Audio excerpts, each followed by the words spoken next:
Alright, good afternoon, guys. So, we're going to crack on with Chapter 4, which is Elastic Collisions in One Dimension. Actually, one of my favourite topics of the whole course, I'd probably say here. So, we're going to start off with Newton's Law of Restitution. It might also be abbreviated a lot of the time to NLR. That's what I abbreviate it to quite a lot. And it states that E is the speed of separation over the speed of approach, where E is between 0 and 1. And E can be written as the coefficient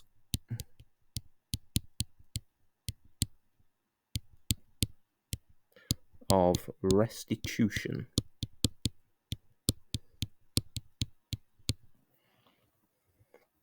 Okay, so if E is 0, then it's an inelastic collision. If E is 1, it is perfectly elastic. So a table tennis ball, for example, is 0.95, so all the kinetic energy will be conserved. There is kinetic energy lost if E is tending towards being 0. So we'll look at two quick examples, just applying that. Then there is questions 1 to 4 in exercise 4b. Of course, I'm starting 4b instead of doing 4a first, because I think this kind of like explains this quite well for what comes up later. So I've got a wall, I've got a particle of some sort with a speed of 6, rebounding with a speed of 2. So it's speed of separation, which is going to be 2, divided by the speed of approach of 6, which is just 1/3. If E is 0.3, then we have V divided by 4. So V is 1.2 meters per second. And that gets us going. Alright. So, a bit more interesting with two balls colliding. It's the same stuff though. We've got at the bottom there the speed of separation of a speed of approach formula. We're just going to apply that. There's not much different here. So, speed of separation, 3 minus 1 is 2, divided by 4 minus 2, which is 2. So that's perfectly elastic with E being 1. This bottom one here in orange, we have a difference of the speeds, so 4 take away 3, divided by, careful, they're going opposite each other, so it's 4 minus 6, which is going to be 1 over 10. Up the top here, I have the difference between 4 minus 3 divided by 10 minus 2, which is going to be 7 over 8.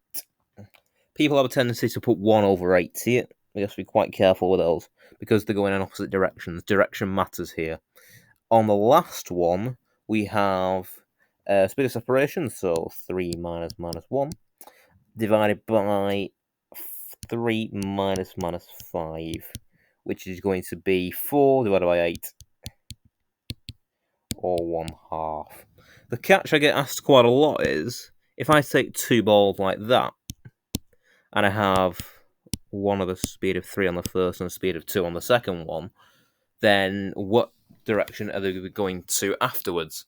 Well, a bit of common sense. Well, this one is clear. The first one's not going to catch the second one because it's going quicker in the opposite direction. So they never collide again.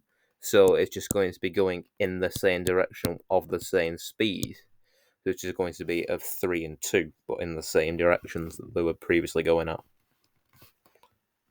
That's a question I get quite a lot, but it's just to wrap everything up there a little bit.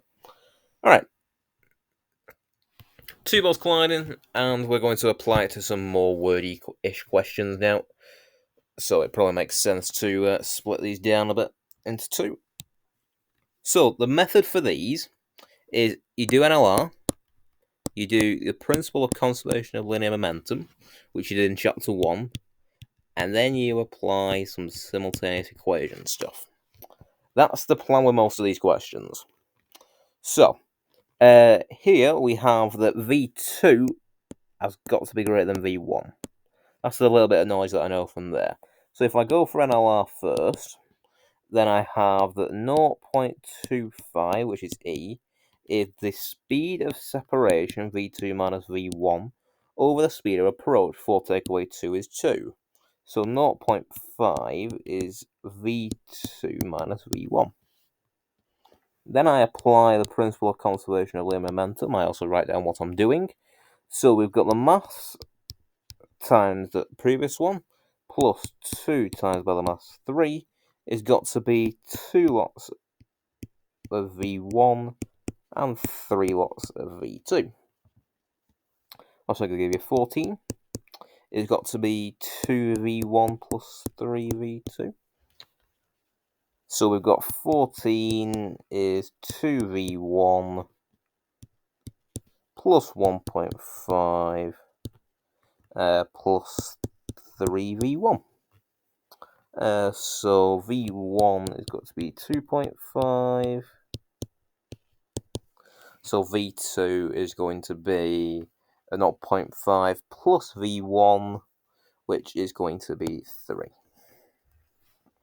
So that's the first one on the left there. The one on the right is a bit more complicated, but nothing that we can't deal with. I'm going to do PCLM first, I think, actually. To be fair, it doesn't matter what order you do it. So that's why I'm just showing you both. It doesn't really matter. So we've got 4 times 0.5 minus 1 times by 2. I've got to be equal to...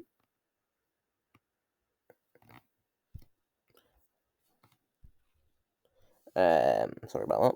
Has got to be equal to minus 0.5x plus 2y. So then we can go to some NLR. So we have a half is x plus y. So we're going in different directions, so it's x minus y divided by 5. So we got 4y and y has to be 5 halves. Interesting. So I'm using the first equation as well. So 5y is 5 halves, so that gives me y that y must be a half then. And if y is a half, x is 4y, so x is just going to be lots of 2. And that is that second one. So, we have one of the examples in the book to have a look at now. I've just copied out of the book this question. I'm going to have a go at it. Just going to explain it to you without the wordiness of the textbook. So we've got two particles, A and B, of masses 200 grams and 400 grams respectively, are travelling in opposite directions towards each other on a smooth surface with speeds 5 meters per second and 4 meters per second respectively. They collide directly and immediately after the collision have velocities v1 and v2 respectively, measuring the direction of motion of A before the collision. Given that coefficient of restitution between A and B is a half, find v1 and v2. So, diagram, this is a classic question that you can get asked pretty much on an AS paper as well. So there's your particles, dreadfully drawn out. We've got a speed of 5, they're going in opposite directions to each other. Okay. Then V1 and V2 are going in these directions,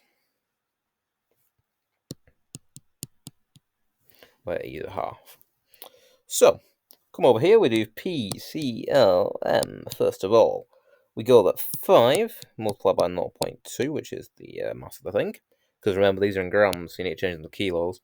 Minus 4 times 0.4, because it's in the opposite direction, is equal to 0.2 times some V1 and 0.4 times V2. So what's that going to give you? Minus 0.6 is 0.2 V1 plus 0.4 V2. So multiply through by 5, we get minus 3 is V1 plus 2 V2. Okay, then we do NLR. So we say that the half is the difference in the speeds, so V2 minus V1, is separation, over the speed of approach, what they come in at, which is 5 minus 4, or 9.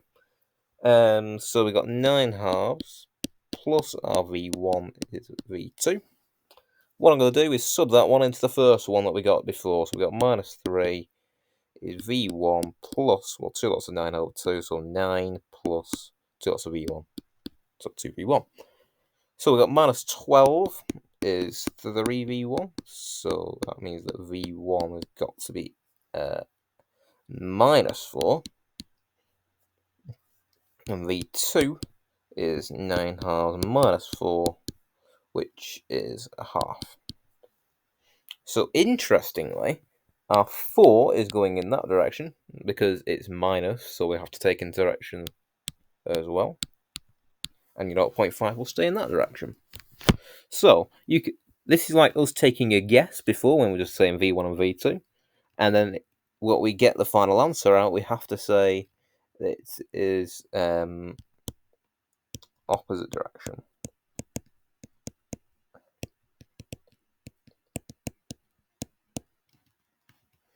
That's all we have to say, just to state why we got a minus out instead of a plus, that's all. Alright?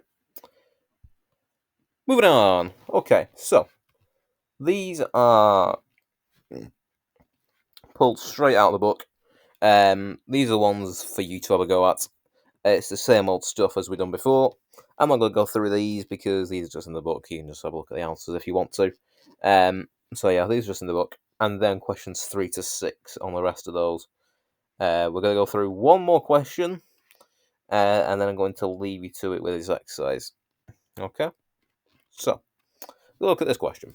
We've got two small spheres, P and Q, of masses 3m and 4m respectively. They're moving towards each other in opposite directions on a smooth horizontal plane. P has speed 3u and Q has speed 2u. Just before the impact, the coefficient of restitution between P and Q is e.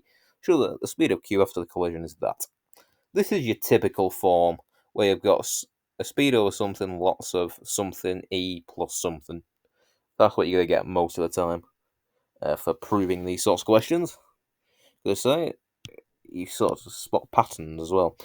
So they're going in opposite directions, 2u, 3u, and these we don't know the direction, let's call them x and y. And we're told our coefficient of restitution is e. So e is going to be difference in the speed, so speed of separation, over speed of approach, which is 3 minus 2u, so 5u. So we get 5u e is y, take away x. One equation. So then we do our PCLM, such that we get 9mu minus 8mu is 3mx plus 4my. Yeah. M's will cancel, so we get that u is got to be 3x and 4y. Okay? And that's another equation. So we simultaneously solve these together. That's literally all we need to do now. So we've got u is 3 lots of y minus 5eu plus 4y. I can assume that this is going to be pretty straightforward here. So u is plus 15eu equals 7y. So therefore y is u over 7 lots of 15e plus 1. That's required. This is what I wanted. Cool. Alright. Part B. So, we probably need to find what x is, don't we? We found y, we might as well find x, because it'll help us a little bit. So, we've got x is equal to u over 7 lots of 15e plus 1 minus 5eu. Which is u over 7 minus 20u over 7. Okay.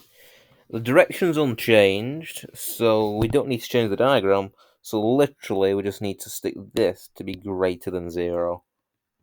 In other words, well, that's going to be what? 1 is greater than 20e. So 1 over 20 is greater than e, which is fine. But the real thing that you want to write down is what we've got down at the bottom here, is that you should be writing that 0 is less than or equal to e, which is less than 1 over 20. That's what you need to write down for these. Part C, we've got impulse questions. That means we're just looking solely at this diagram here, where you've got an impulse to deal with. So, I equals mv minus mu. So, 80 mu over 9 has got to be 4m times U over 7, 15e plus 1, minus 2u, i.e. plus 2u. So we've got 20u over 9 equals 15e over 7 plus 15 over 7 times by u. So the u's will cancel each other out now. So we've got that 5 over 63 is 15 over 7e. So we have 5 over 63 divided by 15 over 7, which is 1 over 27. Alright, so that's the way of E, which you would expect because we've found that E is between 0 and 1 and 1/20th, so it kind of works out that E is that approximate number. Alright, so let's look at these with inequalities now. In other words, we're going to make them a bit more complicated. So,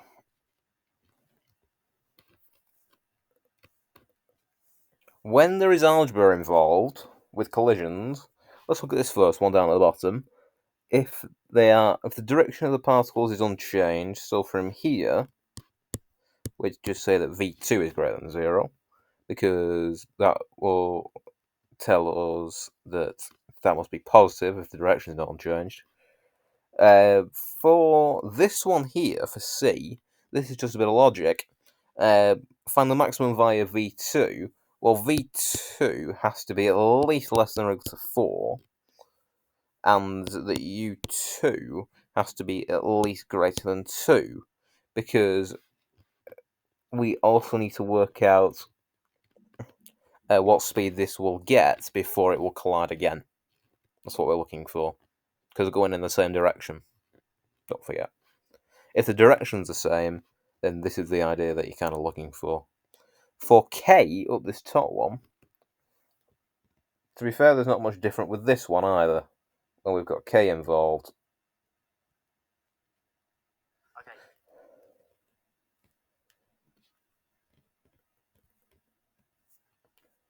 So, let's have a look at what happens when we start colliding these things together. So, we've got a ball, which is falling. Make silly gags if you want.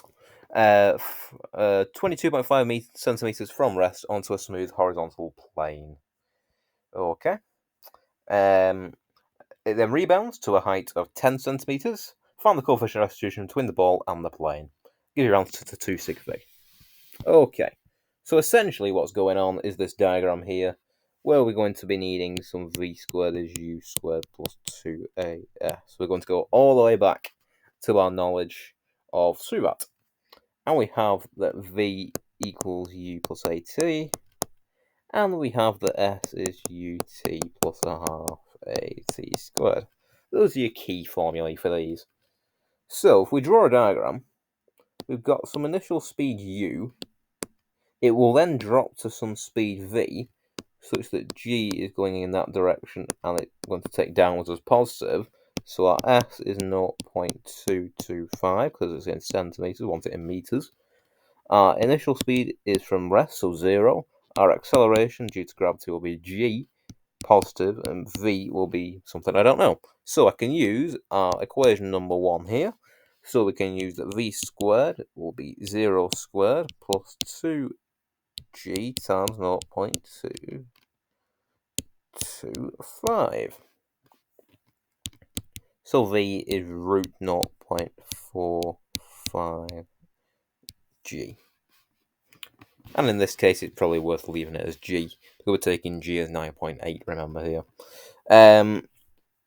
So then we've got this particle, which is then going to go up.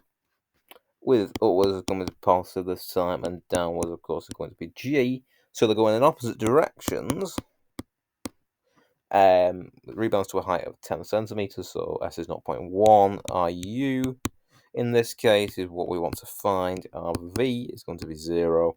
Our acceleration going opposite directions will be minus g on minus 9.8. So 0 is u squared plus 2 times minus 9.8 times by 0.1.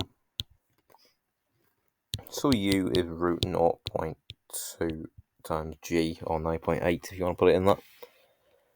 So e is the speed of separation over speed of approach, so it's going to be root 0.2 g divided by root 0.45 g. So the g's will cancel, so it's just root 0.2 over root, the square root of 0.2 over 0.5, 0.45, which is the square root of 4 over 9, which is 2/3. Or really what we should say is 0.67. I'm rounding it and give your answer as a decimal instead of a fraction, because it says 2 significant figures. So there you go. Yeah. So in that diagram that I've got, it's the height here of this 22.5 centimeters. It drops some speed, we don't know, from the fact that you'll be 0, and then it's rebounding of 10 centimeters, and so on and so forth, and that's the thing that we want to find. So we're using the SUVAT. That's what we're getting at. Okay? So, kinetic energy then. So we've got a half mv squared. We're looking at each particle separately. The loss in Ke is the initial minus the final. If E is 1, the loss in kinetic energy will be 0. And if E is 0, then the loss in kinetic energy is the initial kinetic energy. And so we can have a look at an example to sort of look at this. Example 8. Two spheres A and B have masses 3 kilograms and 5 kilograms respectively. A and B move towards each other in opposite directions along the same straight line on a smooth horizontal surface with speeds 3 meters per second and 2 meters per second. Given the coefficient of restitution is 3/5, find the velocities of the spheres after the collision. Right. That's a mouthful. Let's have a look at this then. So, diagram time. Draw your diagram in. We've got speeds going everywhere, going in opposite directions, right? Y, X, 3, and 2. We know E is 3/5, fine. So the PCLM is literally just going to be 9 minus 10. Nothing interesting there. It's 3x plus 5y. So minus 1 is 3x plus 5y. Then we do NLR. Speed of separation over speed of approach. Get that hammered in your head.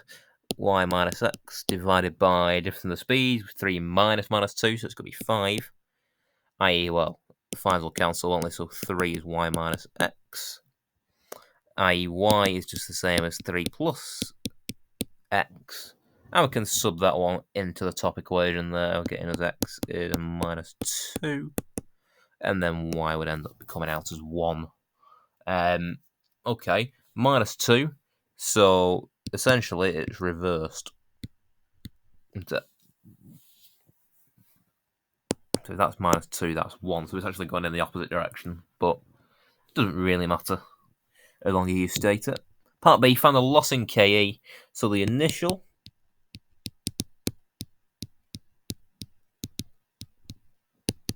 is going to be a half times by the mass times by the velocity squared, which is 3 squared, plus a half times 5 times 2 squared, which is 27 over 2 plus 10, so 23.5 joules. The final Ke is going to be a half times by the mass times by the velocity squared, so 2 squared, plus a half times by the mass times by the velocity squared of 1 squared, which is 6 plus 5 over 2. What's that going to be? 8.5. I.e., the loss is 23.5 minus 8.5, which is 15 joules. Okay. So that's an example, just applying it. So let's apply it to a proper question with a gun of mass 500 of mass 600 kilograms fires a shell of mass 12 kilograms horizontally with speed 200 meters per second. Pretty quick, as you'd expect. Find the velocity of the gun after the shell has been fired. Find the total kinetic energy and show the ratio is equal to the ratio of the speed of the gun to the speed of the shell. Okay. Right. So, definitely draw a diagram. You can't get away without drawing one. So initial speed of 0, it's not gone anywhere. That one's going to be firing back, and that's going to be a speed of 200. PCLM, so 0 is minus 600x plus 2400. So x is going to be 4. So that's what it recoils at. So recoils at 4 meters per second. Part B, we want the kinetic energy, which is a half times 600 times by 4 squared, plus a half times 12 times 200 squared, which is 245,000, roughly on the calculator. So in kilojoules, that's 245. You got to write it in that. Part C. Okay, so we have that your 240,000 ratio. Yep. In the ratio to the what we have before this first bit here, which is 4,800. So zeros will cancel, and then we got 48 to 2,400, which is 1 to 50 ratio. So the 4 to 200 ratio that we had before is exactly the same as 1 to 50. Same ratios. That's it. Alright, one more, and I'm going to leave you to it. And then in a separate video, I will put the last bit up of this collisions module. So, example 10, two particles A and B of masses 200 grams and 300 grams, respectively, connected by light and extensible string. These particles are side by side, rest on a smooth floor, and A is projected with speed 6 directly away from B. Okay, so we can get that diagram drawn, can't we? That's nice and easy. So B doesn't have anything, so it just got the X coming back at the same speed, at a common speed, as it says, because they are connected. And 6. PCLM again. So 6 multiplied by 0.2. Nothing for the other one, so we'd go just straight to the final 0.2x and 0.3x. i.e. 1.2 is 0.5x. So x is 2.4 meters per second. And then we want the kinetic energy. So we'll do the initial, which is a half times by 0.2 times by 6 squared, which is, well, just 3.6. The KE final is a half times by 0.2 times by 2.4 squared, plus a half times by 0.3, because the speed is the same, so it'll be just 2.4 squared again. So that's going to be 1.44, I think. Do that quickly in my head. Yeah, that works. So the loss is 3.6 minus 1.44, which is what? 2.16. Do that quickly. And then I'm going to actually look at exercise 4C, the even ones. They're the more interesting ones to have a go at. And next time around, we'll look at what happens when we've got multiple collisions going on as we seem to finish up this unit. Thank you very much. I'll catch you next time.